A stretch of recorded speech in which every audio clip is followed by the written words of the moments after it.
The events of October 7 have changed everything for us as Jews living in the state of Israel, as well as for our brothers and sisters abroad.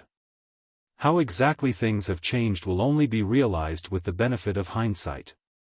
This should not, however, prevent us from trying to help birth at least some of the changes we believe should and must happen because of this war. One critical shift, in my view, must involve a broader and more inclusive Jewish theology, one that fully recognizes secular Jews not only for their extraordinary contributions to building the Jewish state but also for their inherent worth, not for their potential as future religious Jews but for their present as who they are.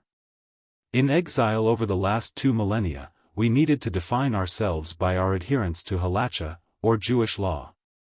What alternative did we have, living as a minority among often hostile populations? Without a physical homeland, strict adherence to halacha offered the Jew a virtual spatial interiority to inhabit. It allowed us to live in concert with divine will while simultaneously fostering a sense of community and shielding us from the influence of the Gentile world. The rabbis intentionally and brilliantly built the halakhic system in the wake of the temple's destruction to create a portable homeland. While the Talmud is often referred to as a sea, I like to think of it more as an ark, the purpose of which is to protect its passengers while ferrying them across turbulent waters from the temple's destruction to its eventual rebuilding. Studying Talmud at a women's Beit Midrash in Gush Etzion. Some of the innovations in the wake of the temple's destruction included the synagogue, which replaced the Jerusalem temple's physical sacrifices with prayers and abstraction. A synagogue could be built anywhere in the world and God would rest His presence there. Instead of temple services led only by priests and Levites, any male Jew over 13 would be able to lead congregational prayer in a synagogue. This democratization caused Rabbinic Judaism to become more inclusive than its former temple-based version and to create more points of adherence for the average Jew to connect with God, fellow Jews, and the commandments. By delineating halakhic observance as the line of who was in and who was out, Judaism protected itself and its people, and managed to survive the challenges, disasters, and occasional relative calm experienced in the diaspora. Returning to Israel and the devotion of secular Jews. With the return of the Jewish people to the land of Israel, a new paradigm emerged that allowed for the integration of secular Jews into the redemptive script.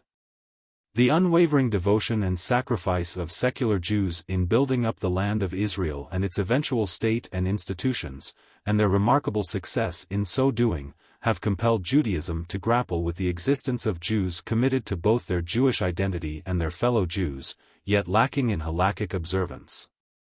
This phenomenon can also be observed in the diaspora, where numerous secular Jewish philanthropists and communal workers dedicate their time, wealth, and lives to the preservation and advancement of Jewish peoplehood.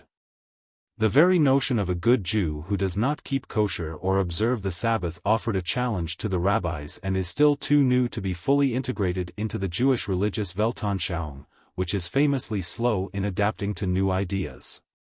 A lot of this appreciation for secular Jews can be attributed to Rabbi Abraham Isaac HaKohen Kook, the first Ashkenazi chief rabbi of pre-state Palestine, a century ago. A deeply spiritual man, renowned for his love and devotion to his fellow Jews, Rav Kook found a language of inclusion that afforded value to secular Jews, whom he saw as an integral part of the divine plan. At the turn of the current century, this idea of Rav Kook's was twisted by some who characterized his acceptance of secular Jews as strictly utilitarian, as if the value of secular Jews lay solely in what they were able to get done, not in who they were. His critics were either cynical secular Jews who felt insulted by this acceptance as if they were the Messiah's donkey, or observant Jews who were not yet able to digest his message. Nevertheless, Rav Kook's inclusion of secular Jews on an equal footing with the religious was unequivocal.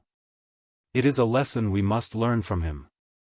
The current war has only exacerbated the need to create more unity among our people at home and abroad, but it has also proven that the old demarcation lines no longer help us, they weaken us.